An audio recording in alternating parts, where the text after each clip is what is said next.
पहुंचे करिए दरबार में तुरंत पहुंचे करिए सबको ये वचन सुनायो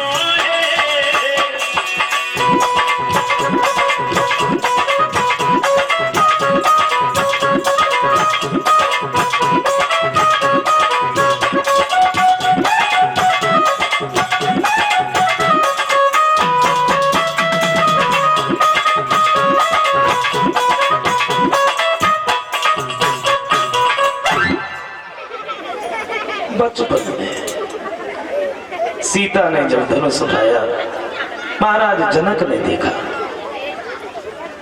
एक बात होती है कि बेटी ने तो धनुष उठाया और अब हम अपनी बेटी का विवाह भी उसी के साथ में करेंगे जो उस धनुष को उठा करके तोड़ देगा। क्योंकि जब लड़की ने धनुष उठाया तो लड़का भी वैसा ही होना चाहिए। लड़की अगर पढ़ी लिखी है, चतुर चालाक है, होशियार है, समझदार है तो लड़का भी पढ़ा लिखा होना बड़ा जरूरी होता है। लेकिन अब देखता हूं कुदरत का कुछ ऐसा नियम है, उसकी कुछ ऐसी लीला है जो ज्यादातर लड़का लड़की एक जैसे मिल ही नहीं पाते। लड़की अगर पढ़ी लिखी है, चतुर चालाक है, होशियार है तो वैसा लड़का नहीं, और लड़का अगर पढ़ा लिखा है तो वैसी लड़की नहीं। ये कुछ कुदरत का नियम है। लेकिन लड़की पढ़ी लिखी है तो लड़का भी पढ़ा लिखा होना बड़ा जरूरी है। क्यों?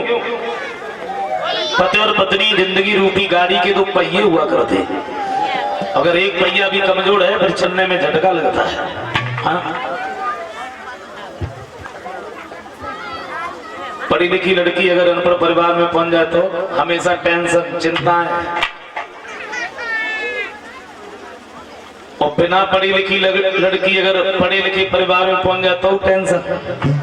एक बेचारी लड़की बिना पढ़ी लिखी रहे, अच्छा बड़े पढ़े लिखे परिवार में शादी हो गई, ससुराल में पहुंची, और जब ससुराल में पहुंची एक दिन सास ने क्लास लगा दी। बोले इधर आओ, बताओ स्कूल में कभी गई थी? बोलने तक की अकल नहीं। बोले मालूम ऐसे बोला जाता है? बोले कैसे बोला जाता है? बोले किसी को अगर बुलाओ तो बाद में जी लगाओ, जी पापा जी, मम्मी जी, भैया जी, जी लगाओ। अब उनने भाई सीख ली, बिना पढ़े लिखे नहीं बेचारे, काऊ बुलाओ करे, जी लगाओ करे। बोले पापा जी, मम्मी जी, भैया जी। एक दिन रोटी करवे के लिए जाए, सो आवाज लगाई, बोले मम्मी जी। हाँ। बोले तबाजी कहाँ है? चिमटा जी तो पास में धरे।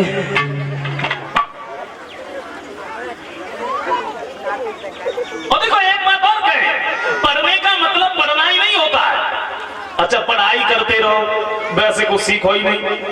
ऐसी एक लड़की रहे, खूब पढ़ी लिखी, बड़े घराने की बेटी, माँ ने काम कुछ करने ही नहीं दिया, यहाँ तक कि चाय बनानी भी नहीं सिखाई, कैसे चाय बनाई जाती है, कोई काम नहीं करने दिया। बोले पढ़ो तुम्हारा। अब लड़की की शादी भई, लड़की ससुराल में गई, सुन की माता जी ने, मम्मी ने एक छोटी सी डायरी बनवा दी। हाँ, मतलब खीर ऐसे बनेगी, चाय ऐसे बनेगी, सब्जी ऐसे बनेगी, और बस पूरा विवरण लिख दिया। अब कभी उन्होंने चाय बनाई तो थी नहीं।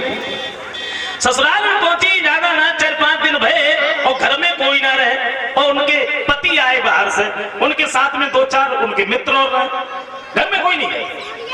और जब वो घर पे आए उन्हें आवाज लगाई, बोले ऐसा करो 3-4 कप चाय बना दो।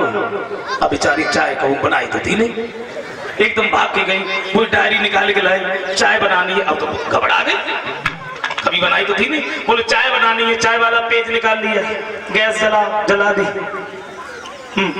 वो क्या होता है उसके ऊपर रख दिया। बोले इसमें थोड़ा दूध डालो, डाल दिया, पानी डालो, डाल दिया, चीनी डालो, वो भी डाल दी। हाँ, और तब तक आ गया फोन, और फोन आ गया, फोन में बात करने लगी, और वो पेज था वो पलट गया, आ गया खीर वाला। उधर पति ने आवाज लगाई, चाय बनी नहीं और गड़बड़ा गई। भाग के पहुंची, मैंने क्या डाला था? हाँ दूध डाला था। खीर वाला पेज, बोले थोड़े चावल डाला। अब चाय तो बनी नहीं लेकिन खीर जरूर बन गई। तो पढ़ने का मतलब पढ़ना ही नहीं होता है। लड़की अगर पढ़ी लिखी है, चतुर चालाक है, समझदार है, होशियार है, तो लड़का भी पढ़ा लिखा होना बड़ा जरूरी है। ऐसी एक पढ़ी लिखी लड़की अनपढ़ परिवार में पहुंच गई, लड़की बड़ी पढ़ी लिखी, और जब अनपढ़ परिवार में पहुंची, सास अनपढ़, ससुर अनपढ़, पति अनपढ़, उसके घर में एक छोटा सा देवर था वो भी अनपढ़। लड़की बड़ी पढ़ी लिखी रहे। 2-4 ही दिन भये सो एक दिन आंगन में बैठी बैठी श्रृंगार कर रही थी। उसका जो छोटा देवर था वो दूर से खड़ा खड़ा देख रहा था, और जैसी वह लड़की ने क्रीम निकाली, उनने देखी, सामने पहुंचे, बोले भाभी थोड़ी थोड़ी। सुबह लड़की ने हाथ में रख दी, बाहर निकल के आए, उनने कबू देखी तो थी नहीं। पहले वह खूब देखी, फिर धीरे धीरे हाथ से चाटी, और फिर वह जीभ निकाल के पूरी चाट ली। दोबारा फिर सामने पहुंचे, हाथ करो, बोले थोड़ी थोड़ी। सुबह लड़की ने फिर रख दी। अब की बार तुमने देखी ना, जीभ निकाली अंदर। तीसरी बार फिर सामने पहुंचे, और जैसे ही हाथ करो, सब लड़की गुस्सा आई, गाल में एक तमाचो दो, पागल कितनी बार क्रीम देते रहे। अब वे बेचारे रोबत भाई भैया के पास पहुंचे, बिना पढ़े लिखे बेउरा, वे खेत में हल चला रहा, और जैसी रोबत देखो पूछ लिया है क्यों रहा है, बोले हमें भाभी ने मारा। बोले 3-4 दिन आए ना लड़ाई शुरू, हम देख रहे। डंडा तो के हाथ में रहे। घर पे पहुंचे, पूछी बताई तो कचना पहले 3-4 है। बाद में पूछी है क्यों मारा, मेरे भाई को क्यों मारा। वो लड़की बोली मैं आंगन में बैठी बैठी श्रृंगार कर रही थी, आपके भाई आए, इन्होंने हमसे क्रीम मांगी, मैंने दे दी। दोबारा फिर आए, दोबारा फिर क्रीम मांगी, मैंने फिर दे दी। तीसरी बार फिर आ गए, अब बताइए मैं कितनी बार क्रीम देती रही, तीसरी मैंने मार दिया। अब बेचारे जाओ बेउरा रहे। बोले मैं क्रीम होती कहाँ है, कैसी होती हमें दिखाओ। सुबह लड़की भीतर गई, श्रृंगारदानी में से क्रीम निकाल के लाई, उनके हाथ में धरी। पहले उन लोगों को देखी, बाकी बाद में धीरे धीरे उन लोग चाटा। तो भैया नजदीक खड़े रहे, गाल में एक तमाचो। अगर लूकी खाए तो आया कहां से, अगर ऐसे खाए तो कहां से, ऐसे में खाए रोटी में चुपड़ी खाई जाती संध्या सवेरे कहां। सोचिए हम कौन फंसे। तो मेरा कहने का मतलब सिर्फ एक है, लड़की अगर पढ़ी लिखी है तो लड़का भी पढ़ा लिखा होना बड़ा जरूरी है, और लड़का अगर पढ़ा लिखा चतुर चालाक है तो लड़की भी पढ़ी लिखी होनी बड़ी जरूरी है।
महाराज जनक ने पत्र